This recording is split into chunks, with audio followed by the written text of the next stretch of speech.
Assalamualaikum warahmatullahi wabarakatuh. Waalaikumsalam warahmatullahi wabarakatuh.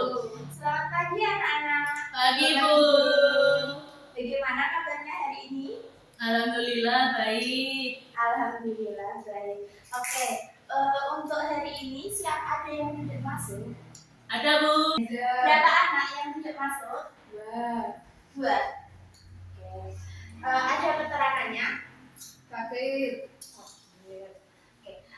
Sebelum memulai pelajaran pada pagi hari ini, alangkah baiknya kita berdoa terlebih dahulu. Untuk ketua kelas, silakan dipimpin berdoa. Berdoa mulai. Ya, selesai. Oke. Untuk memulai pelajaran pada pagi hari ini, Bu Ayu akan bertanya terlebih dahulu. Pernahkah kalian mengunjungi suatu tempat? Pernah. Di mana? Pantai. Di pantai mana? Karangtritis. Pantai Karangtritis itu baru. Nah, setelah kalian mengunjungi suatu tempat itu, pernahkah kalian menceritakan kepada teman-teman kalian tentang suasana pantainya, terus keadaan di pantai itu, terus transportasinya dan lain-lain?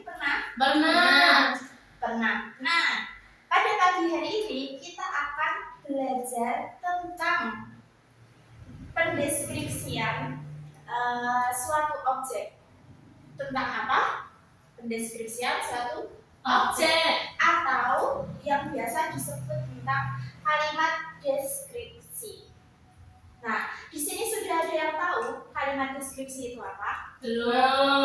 Nah, kalimat deskripsi itu adalah kalimat yang berisi tentang gambaran atau pemaparan suatu objek. Objeknya itu bisa apa aja? Tidak Ada yang tahu. tahu? Apa aja? Nggak tahu. Oke, jadi objeknya itu bisa aja kayak tempat wisata, terus buah-buahan, terus benda-benda lainnya, kayak contohnya kayak rumah, terus pohon dan lain-lain. Oke, kita belajar tentang kalimat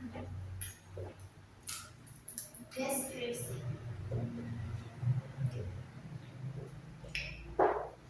Kalimat deskripsi apa tadi? Kalimat yang menggambarkan suatu objek. Pengertiannya adalah kalimat yang Menggambarkan atau memaparkan suatu objek. betul, menggambarkan suatu objek. Nah, dalam membuat kalimat deskripsi pasti ada tujuannya. Ada yang tahu tujuannya itu apa? Tidak tahu. Tidak tahu. Tujuannya itu adalah agar pembaca seperti kita itu merasakan atau benar-benar merasakan atau mengalami apapun yang ditulis oleh penulis. Misal, penulis itu menulis tentang suasana di pantai Karangtritis yang sejuk dan menyenangkan. Nah, kita sebagai pembaca dibikin seolah-olah merasakan atau seolah-olah berada di pantai tersebut. Jadi tujuannya adalah mengajak pembaca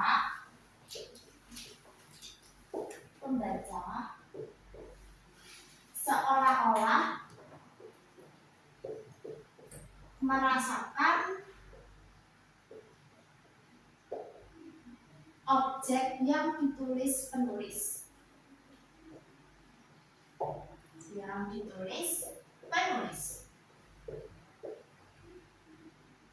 Nah, di dalam menulis kalimat deskripsi itu seorang penulis harus menjelaskan secara rinci.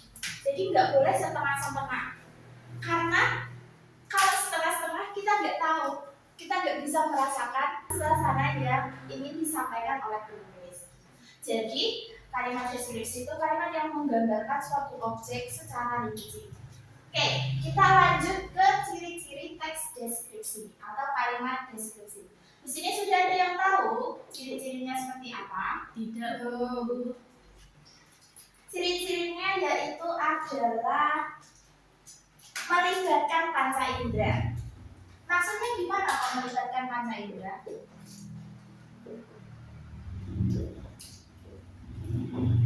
Ada yang tahu? Tidak.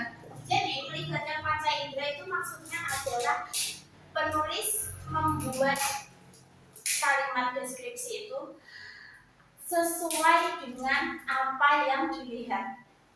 Sesuai dengan apa yang dilihat. Nah, jadi kalau melihat kan pakai mata, terus kita bisa merasakan pakai indera peraba, terus kita bisa mendengarkan menggunakan telinga, terus hidung juga, dan juga mulut. Pokoknya yang melibatkan panca indera. Yang kedua adalah apa? Ada yang tahu? Tidak. Tidak. Yang kedua adalah bersifat konkret. Bersifat konkret atau menggunakan kata sifat khusus atau menggunakan kata contohnya. Contohnya, kata itu kan ada dua, ada kata umum dan juga ada kata khusus. Kata umum itu contohnya kayak pantai, terus pohon, terus dua. Nah, sedangkan kata khusus adalah kata yang merincikan kata umum. Contohnya adalah pantai itu kan kata umum. Berarti kata khususnya itu adalah pantai Parangtritis. Nah, tuh. Terus ada lagi buah. Buah itu kan kata umum. Nah, kata khususnya bisa buah mangga, buah apel, buah melon, dan lain-lain. Paham? Oke, paham. Terus selanjutnya adalah fokus pada objek tunggal.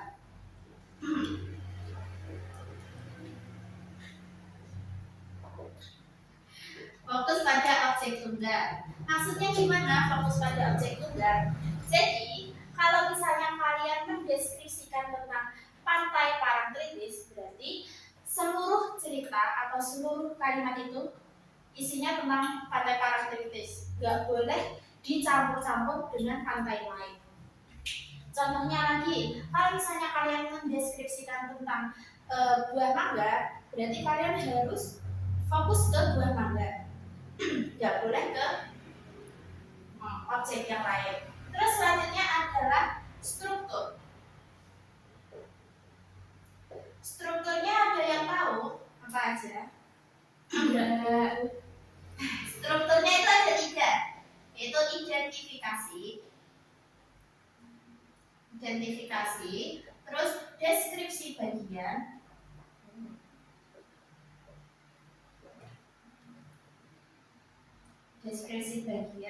dan yang terakhir adalah manfaat. Identifikasi itu adalah pengenalan atau biasanya diisi tentang asal usul objek tersebut. Terus ke deskripsi bagian. Deskripsi bagian ini bisa aja kayak ciri-ciri dari objek yang ingin disampaikan. Terus yang ketiga adalah manfaat. Manfaat itu adalah opini pribadi seorang penulis tentang objeknya. Gitu. Sampai sini ada yang paham? Sudah paham? Oke, sudah paham. Untuk selanjutnya adalah penugasan. Nanti kalian bisa mengerjakan soal yang akan ibu bagikan selesai jam pelajaran ibu. Nah, kalau sudah paham sampai saat ini, ada yang ingin ditanyakan? Tidak. Oke, jadi apa itu tadi teks deskripsi? Kalimat yang menggambarkan suatu objek. Oke, teks deskripsi adalah kalimat yang menggambarkan suatu objek secara Rinci. Terus tujuannya adalah Mengajak pembaca seolah-olah merasakan objek yang ditulis penulis. Oke, betul. Terus ciri-ciri dari teks deskripsi. Ciri-cirinya apa aja? Melibatkan panca indera. Terus bersifat Konkret. atau menggunakan kata khusus. Lalu fokus pada objek tunggal. Selanjutnya, strukturnya ada apa aja? Identifikasi, deskripsi bagian, dan deskripsi manfaat. Oke, kalau identifikasi mencakup apa saja biasanya? Mencakup asal usul. Terus kalau deskripsi bagian mencakup ciri-ciri dan juga manfaat mencakup Opini dari penulis. Karena sudah paham, maka ibu akan tutup pembelajaran pada pagi hari ini dengan bacaan hamdalah bersama-sama. Alhamdulillah. Oke, semoga pembelajaran pada pagi hari ini memberikan manfaat pada kita semua. Amin. Wassalamualaikum warahmatullahi wabarakatuh.